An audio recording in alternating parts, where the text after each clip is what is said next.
네, 설교를 시작하도록 하겠습니다. 오늘은 불공평하게 공평한 하나님의 나라, 이런 제목으로 함께 여러분들과 말씀 나누기 원합니다. 여러분께서는 우리가 살아가고 있는 이 세상이 공평하다고 생각하시나요? 아니면 불공평하다고 생각하시나요? 우리가 노력한 만큼 결과를 얻게 되고 손이 수고한 대로 열매를 맺고 모든 사람이 비슷한 그런 기회를 받는 공평한 세상을 우리가 살아가고 있다고 생각하십니까? Do you think our lives and the things that happen in this world is fair or unfair? Many people expect our lives to be fair, but in reality, I think life is pretty unfair. 저는 저는 바스켓볼을 사랑합니다. 농구를 하라고 하면 저는 새벽에도 일어날 수 있습니다. 제가 아마도 그만한 실력이 됐다라면은 저는 두 번 생각하지 않고 농구 선수가 되는 것을 직업으로 선택했을 것입니다. 저는 나중에 은퇴하면은 조그만 체육관 하나를 만들어서 농구 리그 운영하는 것이 제 꿈입니다. 농구를 하면 확실히 이 게임이 unfair한 게임이라는 것을 알게 됩니다. 일단은 농구는 키가 큰 사람이 유리합니다. 농구를 그래도 한국 사람이랑 하면 괜찮은데 백인들이랑 하면은 완전히 몸이 한 번만 부딪히면은 이게 좀 몸 구조가 다르다는 것을 알게 됩니다. 흑인들이랑 하면은 말할 것도 없습니다. 힘이나 유연성이나 탄력 이런 게 완전히 다릅니다. I realize that basketball is a pretty unfair game. Your race, your genetic makeup, and the physical size determines a large part of your game. And there is this part in the game that is unfair that you cannot overcome no matter how hard you try and train. Same thing with our lives, studies, and work. Some people are just naturally smart, some naturally talented, some have relentless energy, and some people have the charisma and they are just very eloquent. And everywhere I look, I see unfairness in this world. 저는 아무리 봐도 이 세상이 조금 불공평한 것 같습니다. 그리고 이 공평하지 않은 세상과 이 인생이 너무나도 공평하지 않지만 그럼에도 불구하고 우리는 최선을 다해서 살아가고 보다 공평한 세상을 꿈꾸면서 살아갑니다. In today's passage is the parable of the workers of the vineyard that I had a hard time identifying with. 저는 오늘 성경 말씀이 잘 이해가 되지 않았습니다. 그런데 1절에서는 하늘나라가 마치 오늘 이야기와 같다 라고 예수님께서 이렇게 시작하면서 오늘 본문을 시작하십니다. 1절 하늘나라는 자신의 포도밭에서 일할 일꾼을 찾으려고 아침 일찍 나간 주인과 같다. 그는 일꾼들에게 하루 품삯을 한 데나리온을 주기로 하고 그 일꾼들을 포도밭으로 보냈다. This landowner went out early in the morning and people didn't get paid by the hour, they got paid by the day. So if you are smart, you would go to the marketplace and pick up and hire workers from the early day because you are paying them by the day.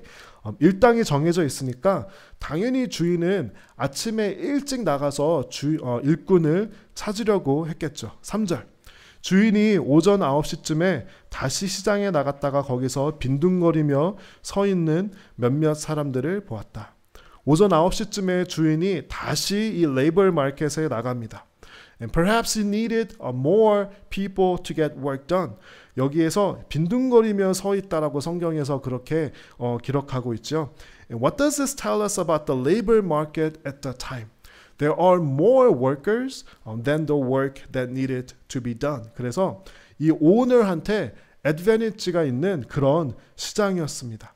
일하고 싶은 사람들은 많았는데 일자리가 많이 없었던 것을 우리가 알 수 있습니다. 4절 주인이 그 사람들에게 말했다. 당신들도 포도원에 가서 일하시오. 내가 적당한 품삯을 주겠소.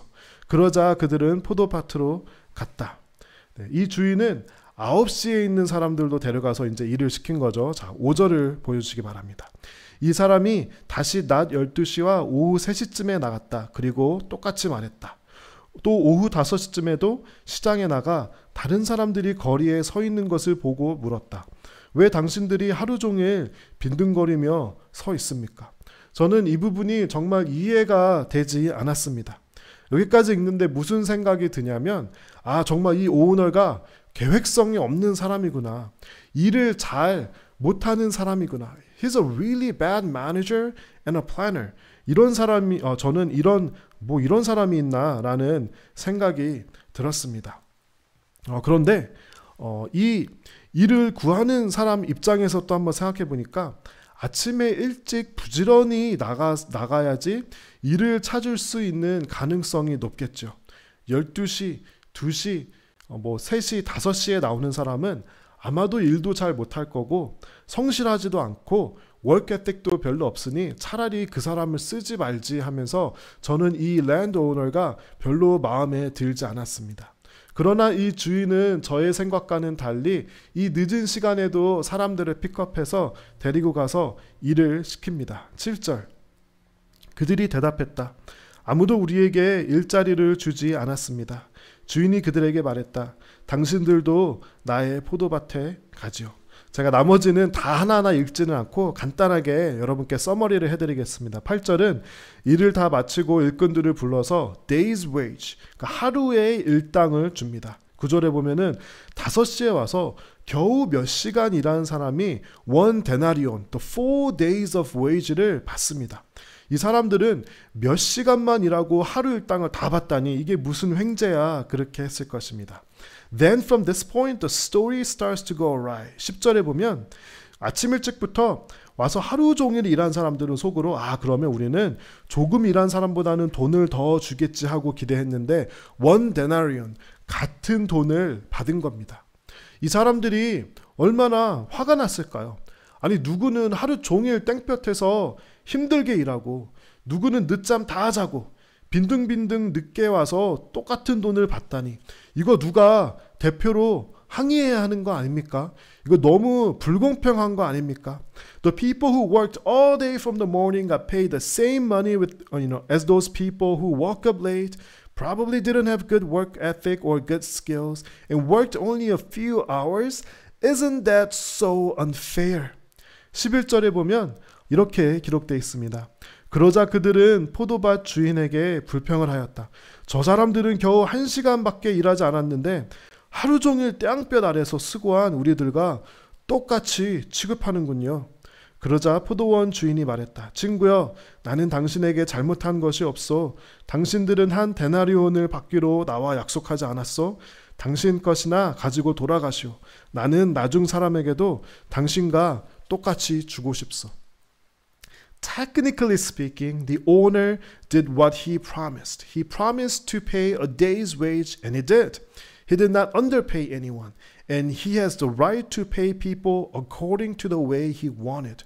그런데 아무리 생각해도 이 오너가 무슨 법적으로 잘못한 것은 아닌데 사람들의 기분이 정말 나쁘게 그렇게 했을 것 같습니다. 사람들 불만이 생기게 하는 불공평한 주인. 이 사람은 왜 이렇게 일처리를 해야 했을까요? 조금 화가 납니다. 제가 조금 감정이입이 된 게 제가 비슷한 일을 겪은 적이 있습니다. I got my first job right out of college. It was during the year 2008, which was really during a difficult time in terms of economy and getting a job. I got my job as a research associate at a biotech company, and I was getting paid $17 an hour. 제가 대학교를 졸업하고 첫 직장으로 시간당 17불을 받고 일을 하기 시작했습니다. 이거를 연봉으로 환산하니까 4만 불이 채 안 되더라고요. But I was so happy with my job, and with the money that I was getting, I felt like it was so much that I didn't know what to do with. And I got my job right after graduation in San Diego at a biotech company that I wanted to work for, and it was for me like a dream come true. It was just perfect, and I even enjoyed my job too. And on my team, after a few months after I joined the team, another girl was hired into the same team, and I had to teach her kind of how to do the work. And we got into this conversation, and she was saying to me, 저와 같이 하이어된 친구가 똑같은 일을 하고 심지어 제가 일을 가르쳐줬던 친구인데 혼자서 얘기를 합니다. 우리는 템포러리 워커니까 보험도 안 해주고 뭐 베네핏도 없으니까 시간당 19불 받는 거 이거 너무 적게 주는 거 아니야? 라고 이 친구가 제 옆에서 불평을 하기 시작했습니다. 저는 시간당 17불을 받았는데 이 친구는 시간당 19불, $19 an hour를 받고 들어온 겁니다. 제가 그 순간 너무 기분이 상했습니다.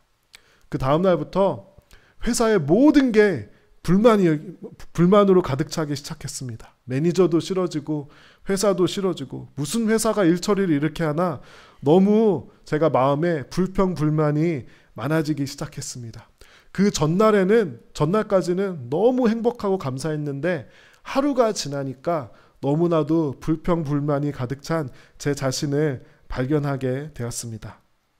제가 오늘 성경을 읽다가 이런 생각을 한번 해보게 되었습니다.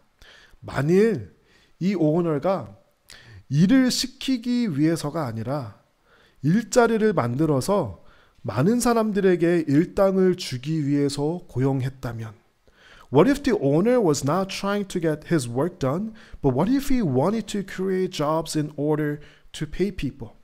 이 관점으로 오늘 스토리를 읽으니까 완전히 다른 퍼스펙티브로 읽혀지기 시작했습니다. 예수님께서는 이 이야기가 하나님의 나라를 나타낸다라고 그렇게 말씀하셨죠. 지금도 그렇지만 이 당시에는 더더욱 좋은 일자리가 많이 없었을 것입니다. 여러분, 하루 벌어서 하루 먹고 사는 사람의 고통을 아십니까? 그날 일을 하지 못하면 그날 또 다음날 가족이 먹을 것이 없습니다. 일을 해서 돈을 벌지 못하면, 일당을 받지 못하면 집에 어떻게 가장으로서 들어갈 수 있겠습니까? 오후 3시, 오후 5시가 되도록 일은 구하지 못했고 먹을 것을 살 돈은 없는데 집에도 들어가지 못하는 그 가장의 마음을 여러분 혹시 생각해 보신 적이 있으십니까? 오늘 돈을 못 벌면 우리 아이들이 하루를 굶을 텐데 정말 이 가장의 마음이 어땠을까요? 그리고 3시에 또 5시에 늦은 시간까지 픽업 받지 못한 사람의 마음은 어땠을까 생각해 보았습니다. 이 사람들은 아마도 몸도 그렇게 수정해 보이지도 않고 특별한 기술도 없고 그런 사람들이지 않을까 생각합니다. As dads, they probably couldn't go home empty-handed, and people who didn't get picked up from work until the late afternoon were probably the older ones, the poorer ones, and the unskilled ones. And this owner is trying to give them work in order to pay them so they can bring something home to their family members. 오늘 이야기는 제 생각에는 가장 힘이 없고 돈도 없고 능력도 부족한 사회적인 약자를 배려해주는 주인의 모습입니다. 그런데 우리는 이 주인의 모습을 볼 때 unfair하다, 정말 컴피턴하지 않은 매니저이다, 이런 생각이 먼저 들게 됩니다. 이 오너는 돈을 그냥 주는 것이 아니라 일할 기회를 주고 정당한 노동의 대가를 지불하려는 그런 생각이 있고 사실은 굉장히 성숙한 그런 사람이었습니다. 이렇게 생각하면 12시, 3시, 5시에 인력시장에 나갔던 그 주인의 마음과 행동이 이해되기 시작합니다. 그리고 하나님의 나라는 이와 같다고 예수님께서 말씀하십니다. 내가 더 얼마나 일했는지, 내가 얼마나 더 많은 일을 할 수 있는 사람인지, 나의 공헌을 따지고 다른 사람과 비교하는 사람은 하나님의 나라에 합당하지 않다고 예수님께서 말씀하고 계신 것입니다. 15절, 내 것을 가지고 내 뜻대로 하는 것이 무엇이 잘못이요? 내가 자비로운 사람이라서 당신의 눈에 거슬리오? 네. 우리는 이 자비로운 주인이 눈에 거슬리는 그런 사람이 바로 저였고, 여러분이 만약 이 이야기가 조금 불편하셨다면 아마도 이 스토리를 들어야 할 주인공은 바로 우리일 것입니다. 아침부터 일찍 나왔던 사람은 부지런했을 것이고 몸도 건강하고 기술도 있는 그런 사람들이었을 것입니다. 이런 사람들은 일을 더 많이 했고 좀 능력이 부족하고 일을 적게 한 사람이 돈을 같이 받는 것을 매우 기분 나빠했습니다. 이들이 한 것이 무엇입니까? 이들이 왜 기분 나빠했습니까? 주인과 한 계약을 중요하게 생각한 것이 아니라 다른 사람과 비교한 것입니다. 나는 비교적 더 많이 일을 하고 나는 비교적 더 능력이 있던 사람이었던 것입니다. They started to compare themselves, the amount of work they did with these other people and started to get mad and bitter towards the owner. 우리는 다른 사람들과 우리를 비교합니다. 그리고 그 비교는 우리에게 불행의 소스가 됩니다. 저는 비교를 이렇게 표현하고 싶습니다. 비교하면 비참해지거나 교만해진다. When we compare ourselves with other people, we either become miserable or we become proud. 네, 우리 자신을 다른 사람과 비교하고 우리의 남편과 우리의 자녀들을 다른 사람과 비교할 때 결코 행복하고 감사하지 않습니다. 끊임없이 비교하는 사람들은 하나님 나라에 합당한 사람들이 아닙니다. 오늘 15절에는 오늘 본문에서 중요한 표현이 있는데요. 내가 자비로운 사람이라서 because I am kind to others. 저는 이 kind라는 단어가 정말 좋았습니다. 이 landowner는 unfair한 사람이 아니라 kind한 사람이었습니다. unfair한 사람이 아니라 모든 사람이 그 사람의 가족들이 인간다운 삶을 살기를 원하는 그런 kind한 사실은 누구보다도 fair한 사람이었습니다. 일과 능력보다는 사람이 더 중요하다고 생각하는 사람이었습니다. 이것은 하나님의 나라를 나타내는 중요한 가치입니다. 능력에 상관없이 그 사람 자체로 소중한 나라, 그 나라는 바로 하나님의 나라입니다. 다른 사람을 볼 때 실력과 능력으로 그 사람을 보고 평가하는 것이 아니라 은혜, 그레이스로 다른 사람을 바라보는 그 나라가 바로 하나님의 나라입니다. The kingdom of God is not about judging people according to their abilities, but rather looking at people through the lens of grace. 저는 하나님의 나라, 그리고 복음을 가장 잘 나타내는 단어가 바로 이 단어, 은혜, grace라고 생각합니다. There's a book named What's So Amazing About Grace. 한국말로는 놀라운 하나님의 은혜라는 필립 얀스라는 사람이 쓴 책인데 제가 이 기독교 작가 필립 얀스를 정말 좋아합니다. 나중에 나무교에서 북클럽을 했으면 좋겠다라고 생각을 하는데 꼭 이 책을 한번 같이 읽어보고 싶습니다.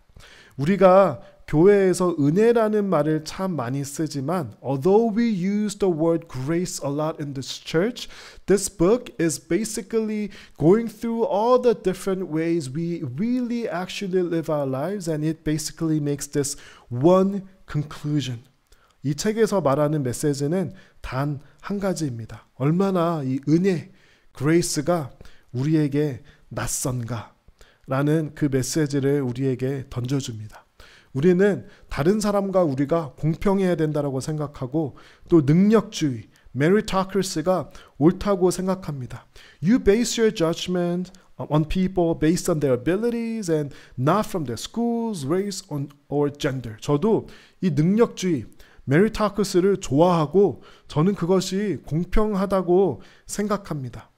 학력, 인종, 성별에 상관없이 능력만 보는 것이 얼마나 좋습니까? 얼마나 공평합니까?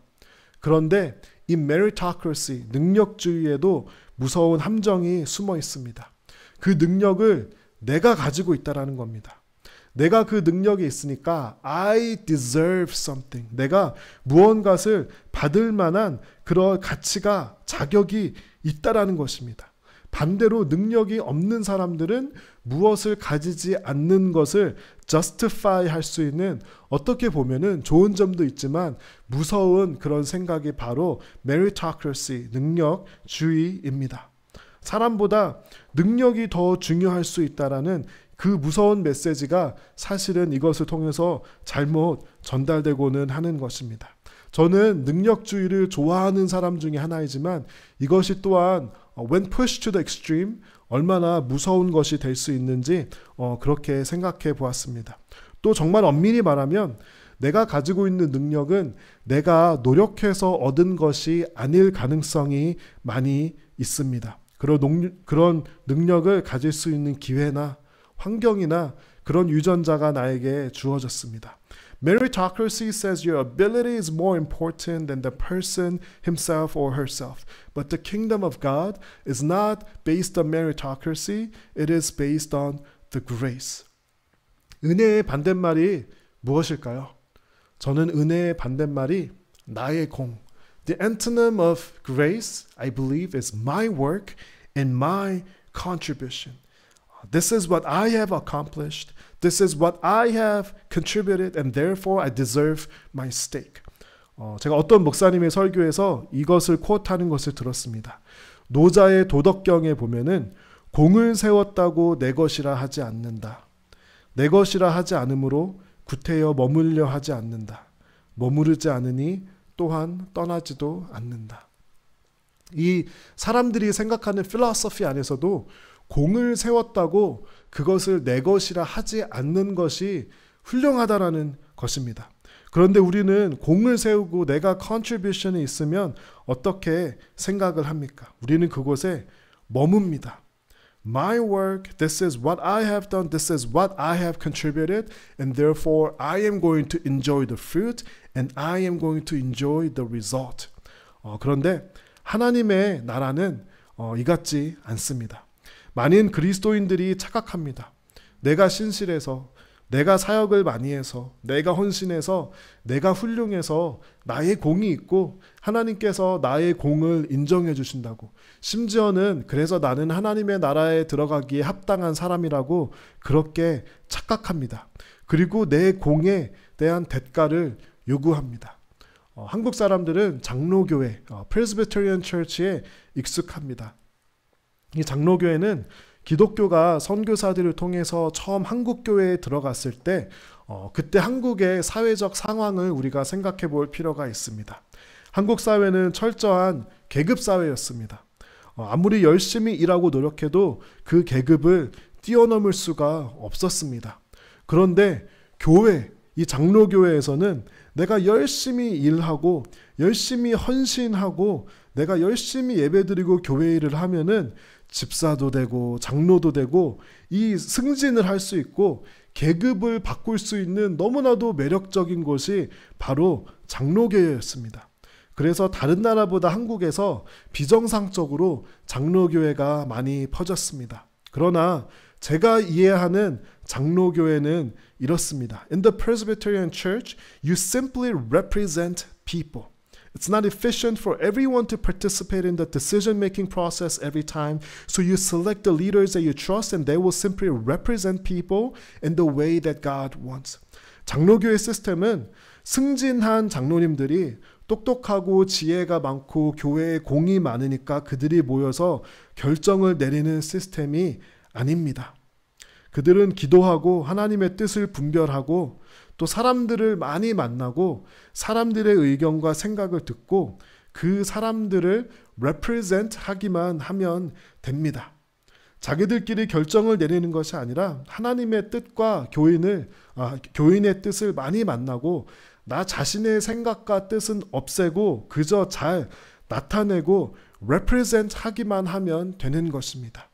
모든 교회가 그런 것은 아니지만 한국 교회에서는 이 장로 정치가 변질이 되었다고 저는 개인적으로 생각합니다. 장로가 된 사람은 내가 열심히 했으니까, 내가 공이 있으니까, 내가 승진했으니까, 내가 높은 자리에 올라갔으니까 라는 그런 생각이 그 머리에 있습니다. 내가 공이 있어서 장로가 되었고 이제는 내가 결정을 하고 힘을 쓸 수 있어 라고 생각을 합니다. 여러분, 이런 생각은 하나님의 나라에 합당하지 않다라고 생각을 합니다. 성경에 직분이 있습니다. 성경에 집사가 있고 장로가 있습니다. 이 직분이 잘못된 것은 아닙니다. 그러나 나의 공이 있어서 내가 직분을 받았다라는 생각은 잘못되었고 그렇게 직분이 생기고 그런 직분자들이 생기면 반드시 변질될 수밖에 없습니다.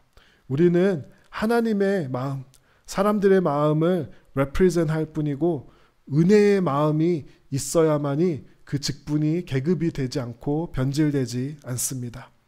하나님의 세계라는 이 찬양을 제가 정말 좋아합니다. 저희가 몇 주 전에 불렀는데요. 이 가사 중에 이런 표현이 있습니다. 조금이라도 내 의라 말할 수 없는 이곳, 그곳은 바로 주님의 세계라. 하나님의 나라에는 우리의 공 없습니다. 나의 의 없습니다. 오직 하나님의 은혜만 있습니다.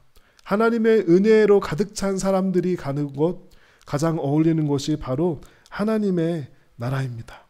우리가 하나님을 섬기는 그 마음도 오직 은혜여야 할 것입니다. 누가복음 17장 10절에서는 이렇게 기록합니다. 이와 같이 너희도 명령받은 것을 다 행하고 나서 우리는 가치 없는 종입니다. 우리는 그저 해야 할 일을 했을 뿐입니다. 라고 말해야 할 것이다. 교회의 주인은 누구입니까? Who is the owner of the church? 모범 답안은 하나님입니다. 그런데 우리가 조금 솔직해 보면 교회의 실제적인 자기가 주인이라고 in the back of their mind 생각하는 사람들은 내가 공이 있다고 생각하는 사람입니다. The committed people who do a lot of work for the church eventually become and think and act like they are the owners of the church. And if that person does not have the idea of grace in that person's heart, they become the owner. And today's passage says those people are not fit for the kingdom of God. 하나님께 헌신하는 사람이 있습니다. 많은 일들을 하는 사람이 있고 심지어는 교회에 자신의 인생과 청춘을 바치다시피 한 사람들이 있습니다. 한국 교회는 열심히 부족해서 문제가 되는 교회가 아니라 열심히 넘쳐서 문제가 되는 교회입니다. 열심히 하기는 하는데 그것까지는 좋습니다. 그런데 우리는 누가복음 17장에 고백을 하는 것이 너무나도 힘이 듭니다. 나의 공을 주장하는 사람은 결코 하나님 나라에 합당하지 못합니다. 은혜를 잊어버리면 직분은 계급이 됩니다. 은혜를 잊어버리면 반드시 우리의 신앙은 변질됩니다. 그렇다고 하나님의 일을 아예 하지 않을 수는 없습니다. 우리는 직분 자체가 잘못됐다라고는 생각하지 않습니다. 그러나 일은 열심히 충성되게 하고 이렇게 고백하면 어떨까요? 나처럼 무익한 종이 하나님의 일을 할 수 있었다는 것 자체가 너무나도 큰 은혜였습니다. It was a grace of God that such a person like me could serve God. 하나님의 나라는 오직 은혜를 통해서만 우리에게 찾아옵니다. 나의 능력과 많은 일과 많은 사역과 열심을 통해서 하나님의 나라는 우리의 삶과 마음에 찾아오지 않습니다. 비교하는 사람들에게는 하나님의 나라가 찾아오지 않습니다. 하나님 어떻게 나처럼 부족한 사람이, 나 같은 죄인이 하나님의 일을 할 수 있도록 주님 그렇게 허락해 주셨고 불러주셨습니까? 이게 정말 은혜구나 라고 고백하는 사람의 삶과 마음에는 이미 하나님의 나라가 와 있습니다. The kingdom of God comes to us only through grace. And to a person who is thinking about his or her works, my contribution, my righteousness will never get to experience the kingdom of God. Even a person like me can be used by God to do his work. What a grace I have in God. 저는 목사입니다. 이 타이틀이 아직도 너무 무겁고 자연스럽지가 않습니다. 저는 아직 어색하고 너무 부족하다라는 생각에 지금까지 한 번도 축도할 때 손을 올려본 적이 없습니다. 그러나 오늘부터는 용기 내어서 한번 살짝 올려보려고 합니다. 그러나 저에게는 이 작은 것이 정말 쉽지 않습니다. 저는 진심으로 이렇게 생각합니다. 하나님께서는 왜 나 같은 죄인을, 왜 나같이 부족한 사람을, 왜 나처럼 생각이 얕은 사람을, 왜 나 같은 다혈질 B형 사람을 목사로 세우셨을까? 제가 성도분들을 찾아뵙고 말씀을 듣는 그런 과정 가운데 있습니다. 목자 사역을 10년 이상 하시고 교회에 많은 직분을 가지고 저보다 훨씬 더 깊고 오랜 생각을 하신 분들의 말씀을 들으면서 저는 너무나도 부족하다라는 생각밖에 들지 않습니다. 왜 나 같은 사람을 이렇게 생각도 신앙도 경험도 많으신 성도분들을 위해서 섬기는데 불러주셨을까? 아무리 생각해도 답이 생각나지 않습니다. 그런데 은혜라는 단어가 생각났습니다. 은혜 말고는 다른 답이 없습니다. 너 같은 사람이 목사해서 교회가 안 망하기만 해도 그거는 반드시 100% 하나님의 은혜 때문이다 라는 것을 가르쳐 주려고 하시는 것 같습니다. 은혜 빼고는 아무것도 없다. 아무 방법이 없다. 오직 나무교회는 은혜만 필요하다. 무엇이 된다라면 오직 은혜 때문이다 라는 것을 경험하게 하려고 하시는 것 같습니다. 하나님의 나라는 나의 공, 나의 contribution, 나의 사역이 아니라 은혜를 통해서만 우리에게 찾아옵니다. 그리고 그 은혜를 우리에게 이미 부어주셨습니다. 우리는 은혜를 바라볼 때 하나님의 나라를 배우고 우리의 삶에 이미 찾아온 하나님의 나라를 발견하게 될 것입니다. 송명희 시인이라는 분이 나 가진 재물 없으나 라는 시를 썼습니다. 이 시에 곡을 입혀서 찬양이 생겼습니다. 이분은 의료 사고로 인해서 뇌성마비를 겪고 심각한 장애를 가진 장애인으로 평생을 살았습니다. This poet was a victim of a medical incident and she lived as a disabled person for the majority of her life. 일상생활이 불가능합니다. 정말 많은 고통과 아픔 가운데 있습니다. 그녀는 그 가운데서도 그 고통 가운데서도 하나님의 은혜를 깨달았습니다. 그리고 이렇게 고백합니다. 제가 간단히 가사를 읽어드리겠습니다. 나 가진 재물 없으나 나 남이 가진 지식 없으나 나 남에게 있는 건강 있지 않으나 나 남이 없는 것 있으니 나 남이 못 본 것을 보았고 나 남이 듣지 못한 음성 들었고 나 남이 받지 못한 사랑 받았고 나 남이 모르는 것 깨달았네. 공평하신 하나님이 나 남이 가진 것 나 없지만 공평하신 하나님이 나 남이 없는 것 나 갖게 하셨네. 그녀에게 주어졌던 모든 사람에게 공평하게 주어지는 하나님의 은혜를 깨닫고 경험했기 때문입니다. 이 송명희 시인이 이 하나님의 나라를 경험할 수 있었던 것은 그 은혜를 그녀가 깨달았기 때문입니다. 하나님, 우리가 오늘 이 시간이 찬양을 할 때 이 송명희 시인이 경험했던 같은 은혜를 내가 경험하고 하나님의 나라가 우리의 삶에 임하게 하여